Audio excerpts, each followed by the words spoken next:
welcome. Come on in. Come on into another episode of Rooftop Roundtable. Before we even start, I would love for you to subscribe to our channel. I want to once again introduce ourselves. My name is Nicole. I'm Takesha. And I'm Tashina. And we have a great episode for you tonight. And Tashina, can you start us off? Yes. So this episode, I think, will be about something that has been bothering me. And it's still, to this day, I think bothers me a little bit. I mean, I still think about it because it's still unfinished. And I like closure. I like to, let's talk about it and then let's do what we need to do instead of just being afraid to, talk. But anyway, so the situation happened with a friend of mine, an ex-friend of mine. Long story short, we were doing things for each other, and I think some signals got crossed. I was helping her out with certain things, taking her daughter, certain places, helping them out, picking her up, whatever. And when it came time for my flowers, it came time for her to help me out, she was not there. So I wrote her this long text message and I said, hey, what's going on? And normally I don't do the text message thing because I want to speak to the person, because sometimes people interpret text messages to be in their voice, like, yeah. But it's not that way. I mean, so I wish I would have spoken to her face to face, but we didn't have, there was no time for that. So I sent her this long text message and basically said, I'm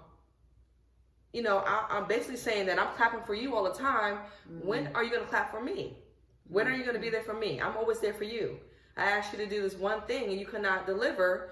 And then you didn't have a rebuttal. You didn't have no excuse, no answer, no nothing. And when I wrote her a text message, she had no excuse. She just left it alone. So I said, all right, well, if you call yourself my friend and you're not fighting for me, then what are we doing? Yeah. So I left the relationship and it was almost like a marriage. It was like, I left it and it was done. So when I see her to this day and she waves at me, I just act like I don't see her. I just pass by. So my question to you all, have you ever had someone that you were clapping for so hard, you're rooting for so hard for, clapping for them, rooting for them, being in their corner, and then when it came time for you to receive that, it's like they have convenient amnesia. They forget. Or they're like... Yeah. I've had a situation that's similar to that. But before we go any further, we just want to give you a shout out, Jeannie. We miss you being here tonight. We miss so you. Yes, it's normally 4 of us, but she unfortunately was not able to partake tonight because of some other personal situation. So we just wanted to give her a shout out and say, no, we're not down to 4. We just have different things that occur sometimes that we all can't be here to take together. So we definitely want to say, Jeannie, we miss you. I've had a situation like that, but what I've learned over time is you have to remember, and I think we talk about this all the time, is you can't expect people to treat you how you treat people. But you can teach them how you want to be treated. That is true, but you can't expect you from somebody else. You're right.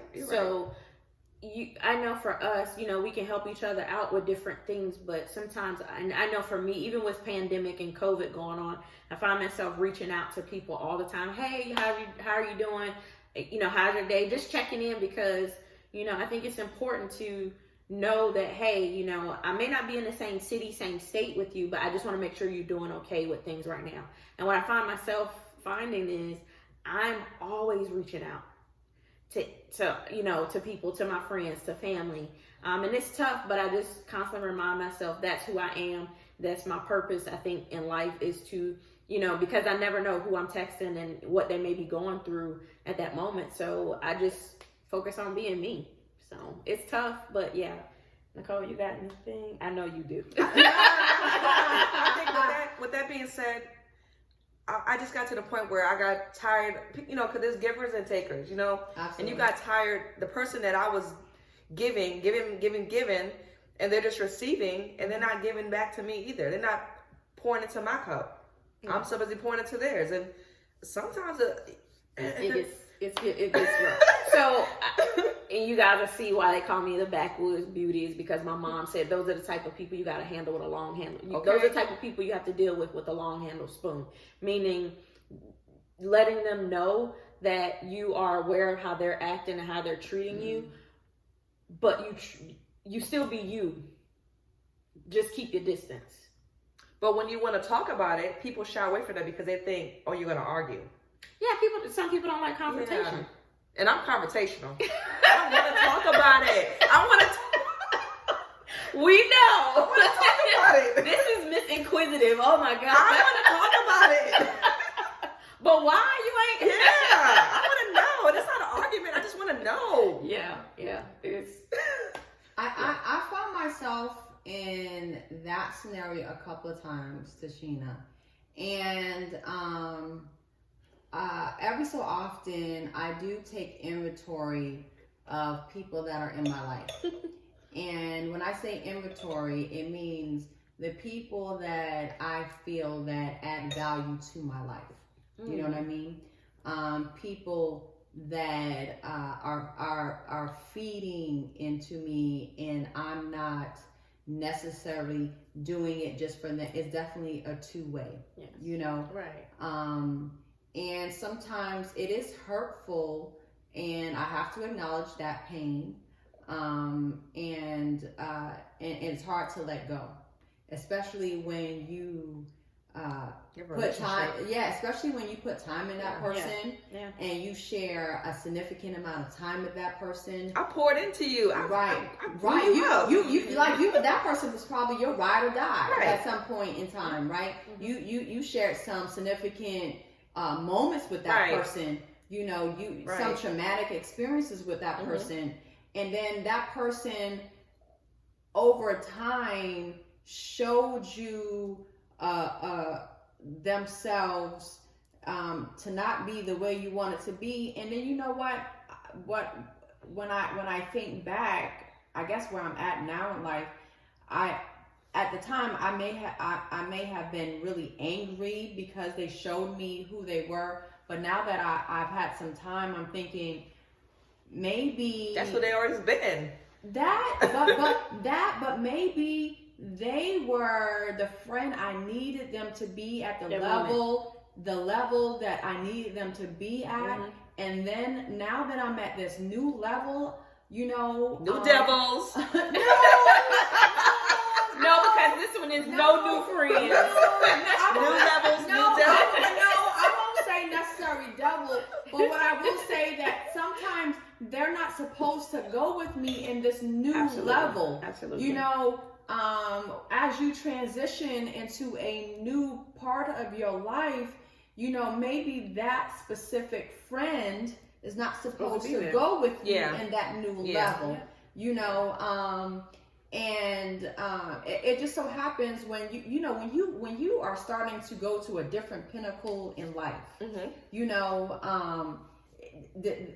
that mountaintop, it's only going to be so many people that can go up there with you. Right. And it's going to be far and few between that are going to understand your vision. They're going to understand the goals that you're trying to reach. And it's not that these people are bad. And it's not that these people are just evil. It's just that they're not supposed to be there. And everybody can't come. Right. They're not supposed to be there. Right. And so you just accept it and just be thankful that they were there during that time. And as hurtful as it is, then you just let it go. Right. Just let it go. It's hard to let it go because there's no closure, there's no conversation. But I said what I said, and that was it.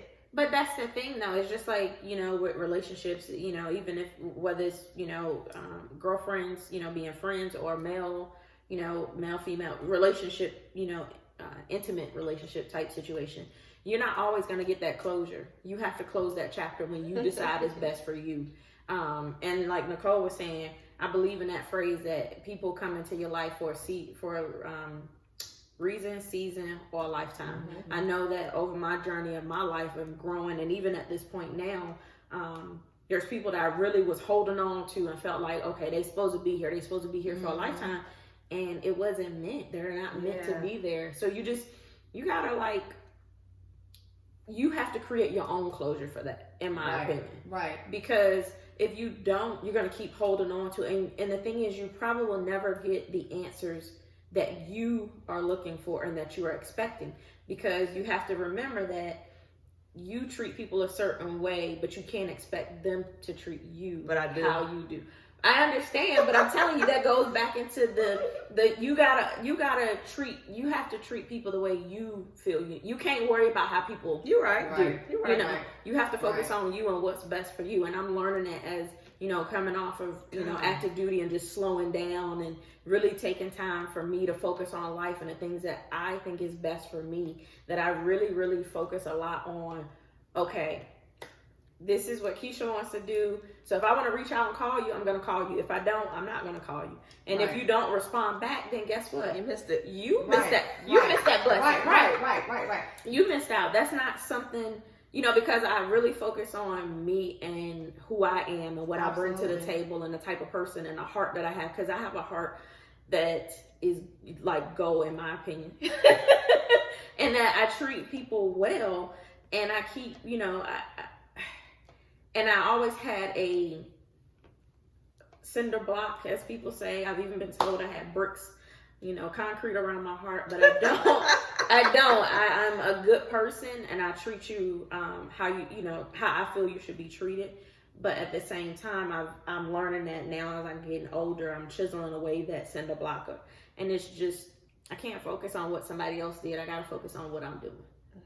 And she said, and she makes fun of me, and there is a group of ladies that they tease me when I say no new friends, and it's not that it's no new friends, it's that there is a core of individuals that I do allow in my life, right?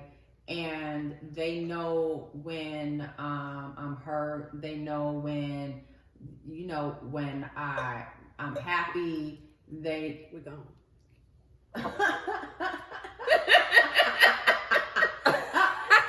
This was a topic we needed a whole bottle of wine. They know when I'm happy. They know, when I'm sad. They know, but I'm always going to be real, right?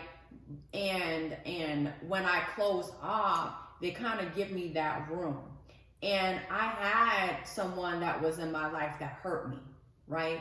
And that person, I needed that time to get my emotions together. And when I got my emotions together, that person did not respond the way that I thought my friend should have. And as hurtful as it was, I said, okay, it's time to let that piece go. All right, bet. So passion over here. All you gotta say is, all right, bet. Yeah, you're right. And be okay with it and be at peace with it, because you know that you did what you were supposed to do as a friend. Yeah. You know what I mean? Yeah. Because I could have just cut it off, and because that's my norm. My core of me is to cut you off. That is what I do. Cut it. Your pants is way too tight. You need to cut it. That's what I normally do. Said it empty eye. It's like, oh no, ma'am. But if I care about you, if I have love in my heart for you, I'm going to say, let me have a conversation with you. And it sounds like you were open to that, and that person that person couldn't care less, and that means that person didn't want. They had no words, nothing. Well, they probably had this. They had already, for whatever reason, had cut you off before you even realized. So they cut me off first.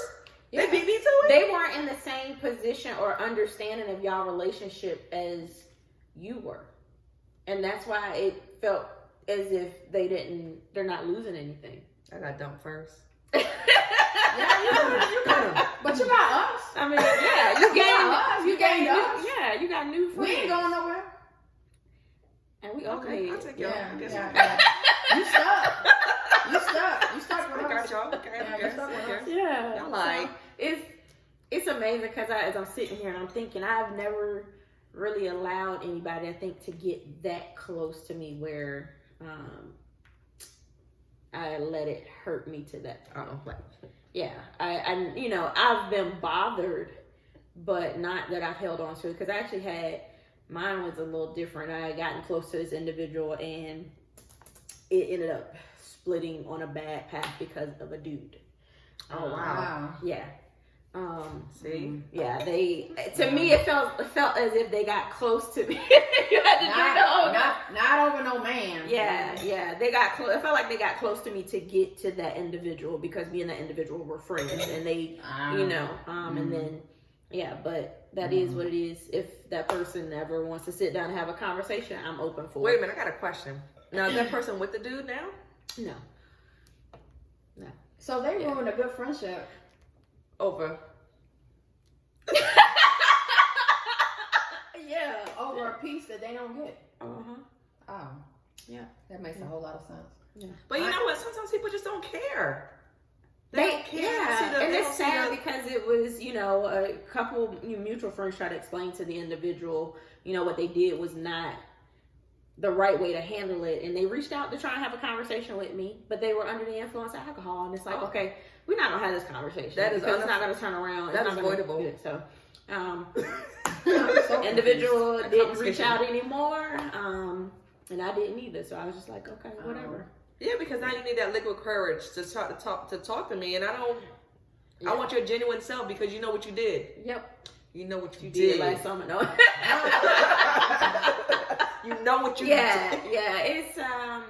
It's pretty sad, but it is what it is. Yeah. But I guess at the core of it, a genuine person is going to be there regardless. And they're gonna want to be there. Yeah, not just be there. They're gonna want to. And a true friendship, you're gonna go through your ups and downs. You're gonna be mad at you're gonna be mad at me, and we're gonna say some things or whatever. But we're gonna come back together because that's what friendships are about. You know what I'm saying? Yeah. And that's what's gonna be. And I've been there with my cousins. But that's kind of what you was expecting from that situation was because I was being true. I was being real to you and telling you what I wanted, what I wanted to say. Yeah. And you just sat there with your thumb in your butt. Not your thumb in your butt. That was a horrible visual. Was it a text message or was it a face-to-face conversation? It was a text message, and then I think we had a phone call, but it was never a face-to-face. And I wanted it to be face-to-face because I said, hey, come pick up. Did you talk to her about having a face-to-face? Yes. Come pick your item up. No. Did you say, hey, I have some concerns. Yeah, I did. And I want to sit down and talk. What did she say? She never came. She didn't show up, but she didn't respond. Did she say that she wanted to show up? No. And not that she was coming to pick up her item. No. And then that came later. Like, okay, well, after you don't want to respond to I'll sit down. Then you can come pick your item up. She was scared of you or scared of? I could be intimidating. No.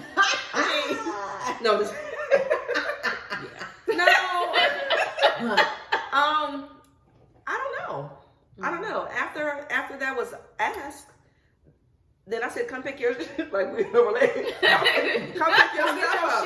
To the left. Yeah, come get your. It's in the shoebox over here to the left. Come get your stuff.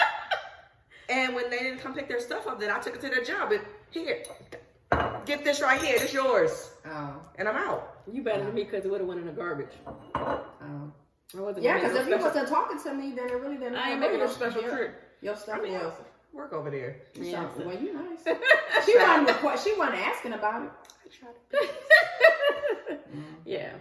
It's funny because I was reading my horoscope, I think, last night, and it basically said that, I'm a sweet person, I'm good, and this, that, and the other. But if you cross me, it's a wrap. I'm like that. It's like, you're dead. You're a Libra, right?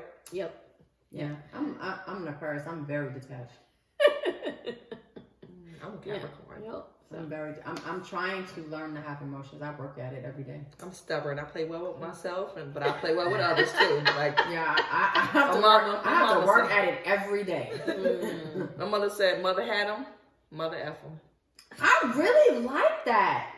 You told me that earlier. Yeah. I need to like adopt that. Yeah. I really like that. Yeah. Anything else with this? No. Like, it's just. No. That was kind of mellow tonight. Yeah. I mean, we've already drank. I think we were already here already. Before we started taping and talking about it, so it's just. What's that? Yeah, let's just go on and catch the rest of that on off too. So, all right, followers, as Nicole said, we hope you click the subscribe button that's right down there below. Also, go and check us out on Instagram. Our Instagram is Rooftop_Roundtable, and follow us to keep up with our up-to-date pictures and things that's going on in our episodes. And if you got questions, comments, put them down below. And if you have any topics that you want us to discuss, make sure you email us at therooftoproundtable@gmail.com. We'll see you soon. Have a good night. Bye. Bye. Just recording. I'm gonna add all of this out now. Oh, you gonna keep the thing on? You don't take it. Bloopers.